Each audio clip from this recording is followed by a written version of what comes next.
જય હિન્દ મિત્રો. તો 1998માં કાશ્મીર અને કાશ્મીર વેલીના અમુક વિસ્તાર જેવા કે ચંબા, છાપનારી અને પ્રાણકોટ જેવા વિસ્તારમાં આર્મીના જવાનો, લોકલ કાશ્મીરી અને હિન્દુઓને મળીને ટોટલ 90 લોકોના મોતના ઘાટ ઉતારવામાં આવ્યા હતા. તો એ મોતના ઘાટ ઉતારવાવાળું જે સંગઠન હતું એ હિઝબુલ મુજાહિદ્દીનનો જે મુખ્ય છે એ સૈયદ સલાઉદ્દીન અને લશ્કરે તોયબા એક બીજું સંગઠન છે જેનો મુખ્ય છે હાફિઝ સઈદ. આ લોકોનું કામ છે કે ઇન્ડિયામાં કઈ રીતે ટેરર ફેલાવો, ટેરર ફંડિંગ, ટેરરનું નેટવર્ક ફેલાવવું, પછી ટાર્ગેટ કિલિંગ કરવા. આ બધું ઘણા વર્ષોથી આ બધા સંગઠનો એ POKમાં પણ એક્ટિવ છે, પાકિસ્તાનમાં પણ એક્ટિવ છે. એ લોકો કામ કરી રહ્યા છે જેની જાણકારી તમને ઓલરેડી છે. પણ આજે હું જે સબ્જેક્ટ પર વાત કરીશ તે આનાથી અલગ છે, ડિફરન્ટ છે અને સ્ટોરી બેઝ છે. તો વિડીયોમાં લાસ્ટ સુધી બન્યા રહો.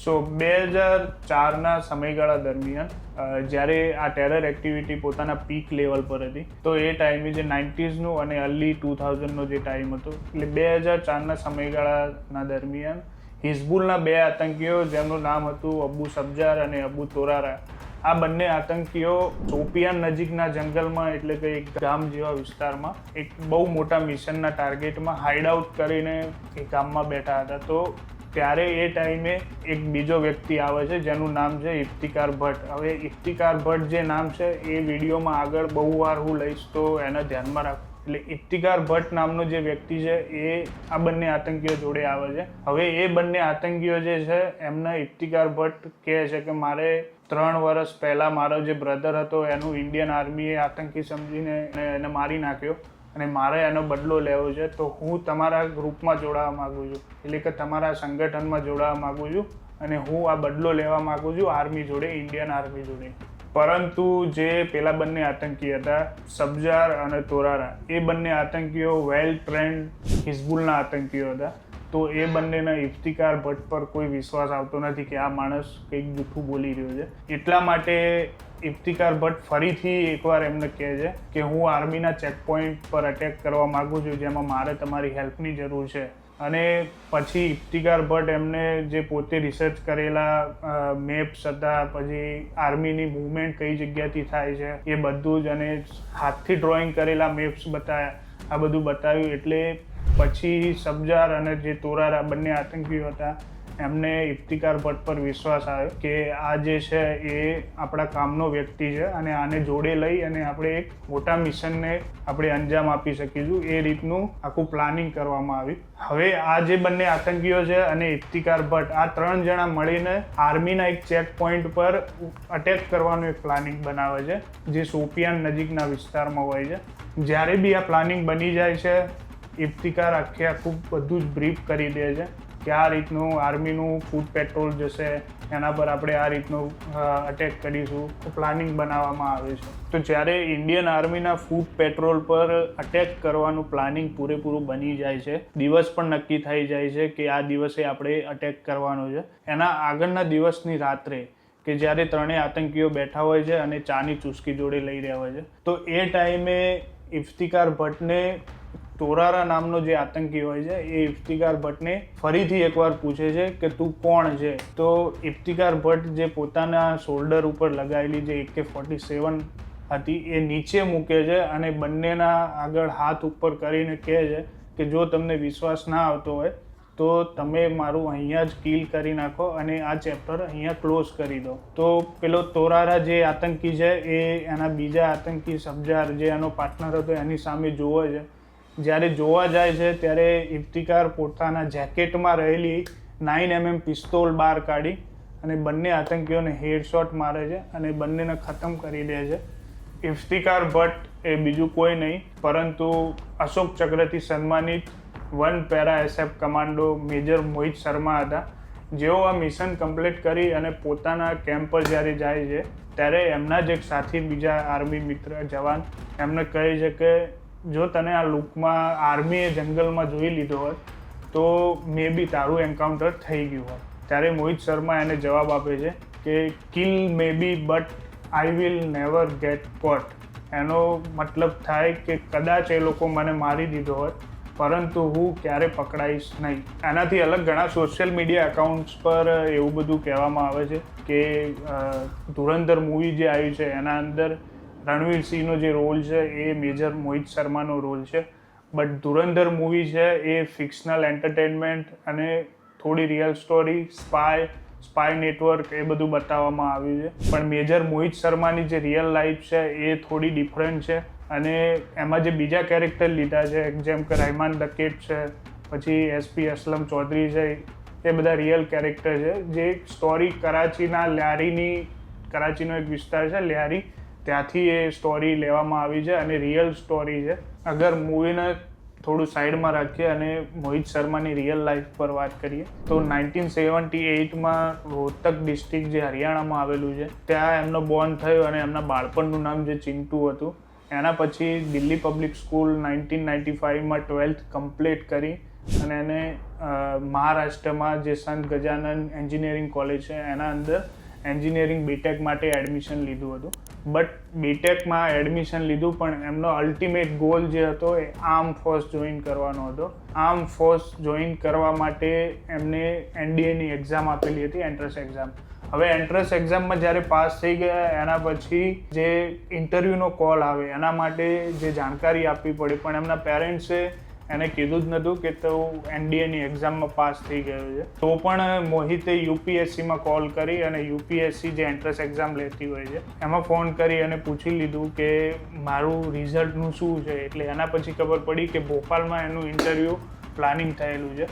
તો મોહિત ત્યાંથી ટ્રેન પકડી અને કોઈને કીધા વગર ભોપાલમાં ઇન્ટરવ્યૂ માટે જાય છે NDAના. પણ મોહિતના આ સ્ટેપથી એના પેરેન્ટ્સ જે છે એ રાજી ન હતા, એટલે કે ખુશ ન હતા કે મોહિત આર્મીમાં જાય, એ બીટેક કરે અને એની લાઈફ સેટલ કરે એવું એમને થિંકિંગ હતું. એમના પેરેન્ટ્સ એને આર્મીમાં મોકલવા માંગતા નહોતા. પરંતુ આ જે સંઘર્ષ હતો જે મોહિતને આર્મીમાં જવું હતું એ ટાઈમે જો આપણા ગુજરાતી કવિ જે અમૃત, જેમનું ઉર્ફે ઘાયલ નામ છે, એ ત્યાં આગળ હોત આ સિચ્યુએશનમાં તો એમને શું રચના કરી હોત. રસ્તો નહીં જડે તો રસ્તો કરી જવાના, થોડા અમે મૂંઝાઈ મનમાં મરી જવાના, નિજ મસ્ત થઈ જીવન આ પૂરું કરી જવાના, બિંદુમાં ડૂબીને સિંધુ તરી જવાના, કોણે કહ્યું કે ખાલી હાથે મરી જવાના, દુનિયાથી દિલના ચારે છેડા ભરી જવાના, છોને ફર્યા નથી કઈ દીથી ડરી જવાના, એ શું કરી રહ્યા છે એ શું કરી જવાના, મનમાં વિચાર શું છે અવિરામ કંઈક દીપક છે, પ્રકાશ આંધિઓમાં પણ પાથરી જવાના, એક આત્મબળ અમારું દુઃખ માત્રની દવા છે, હર જખ્મને નજરથી ટાંકા ભરી જવાના, સ્વયં વિકાસ છીએ સ્વયં વિનાશ છીએ, સ્વયં ખીલી જવાના સ્વયં ખરી જવાના, સમજો છો શું અમોને સ્વયં પ્રકાશ છીએ, દીપક નથી અમે કે ઠાર્યા ઠરી જવાના, એ કાળ કંઈ નથી ભય તું થાય તે કરી લે, ઈશ્વર સમો ધણી છે થોડા મરી જવાના, દુનિયા શું કામ ખાલી અમને મિટાવી રહી છે, આ ખોડિયું અમે ખુદ ખાલી કરી જવાના. લેફ્ટનન્ટ મોહિત શર્મા જસ્ટ હજી તો આર્મીની સર્વિસના 2 વર્ષ થયા હતા. ત્યારબાદ 13 ડિસેમ્બર 2001ના રોજ પાર્લામેન્ટ હાઉસ પર અટેક થાય છે આતંકવાદીઓનો, જેમાં લશ્કરે તોયબા અને જૈશે મોહમ્મદ આ બંને ગ્રુપ્સના 5 આતંકવાદી હોય છે કે જે અટેક કરે છે, જેમાં આપણા પોલીસના 5 જવાનો અને બીજા પાર્લામેન્ટ સિક્યુરિટીમાં જે 2 જવાનો હોય છે એ લોકો શહીદ થઈ જાય છે ત્યાં આગળ. સેમ ટાઈમ પર LOC પર વોર જેવી સિચ્યુએશન થાય છે. ત્યાં આગળ એક ઓપરેશન ચલાવવામાં આવે છે કે જેનું કોડનેમ રાખવામાં આવે છે ઓપરેશન પરાક્રમ. એ ઓપરેશન પરાક્રમ ચલાવવામાં આવે છે ત્યારે લેફ્ટનન્ટ મોહિત શર્મા અને એમની બટાલિયન રજૌરી પૂંછ વિસ્તારમાં, જે કાશ્મીર વેલીમાં છે, રજૌરી પૂંછ વિસ્તારમાં એ લોકો કમિશન હોય છે, ત્યાં આગળ એમની ડ્યુટી હોય છે. પણ એ જ ટાઈમે મોહિત શર્મા જે પોતે આર્મીમાં હતા પણ હવે વન પેરા એસએફનું સપનું જોવે છે કે વન પેરા એસએફમાં કઈ રીતે જવું. તો એ વન પેરા એસએફનો ટ્રાય આપે છે પણ વન પેરા એસએફના ફર્સ્ટ અટેમ્પ એટલે પ્રોબેશનમાં એ ક્લિયર નથી કરી શકતા અને ફેલ થઈ જાય છે.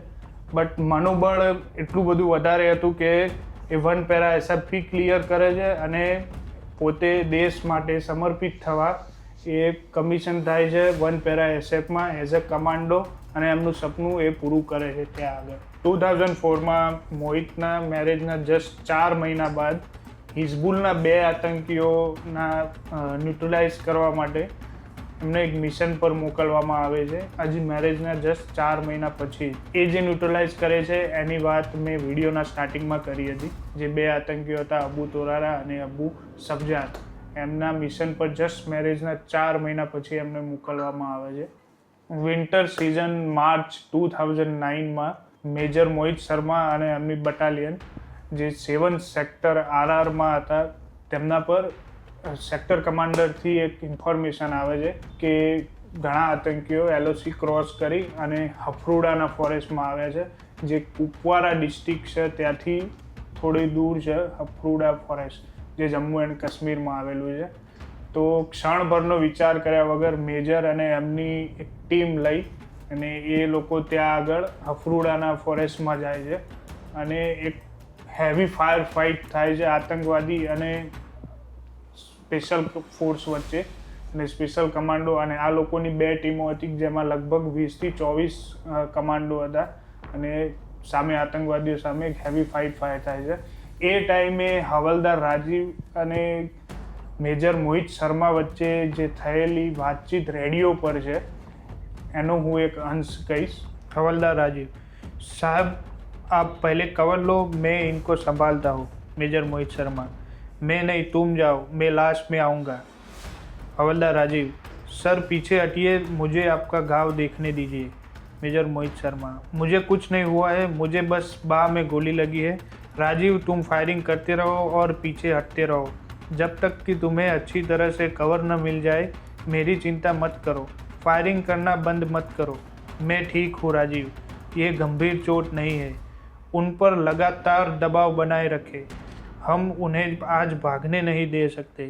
फायरिंग रुकनी नहीं चाहिए, हम इसी के लिए स्पेशल फोर्सेस में हैं और इसी के लिए ट्रेन करते हैं. मैं ठीक हूँ, बाकियों को देखो.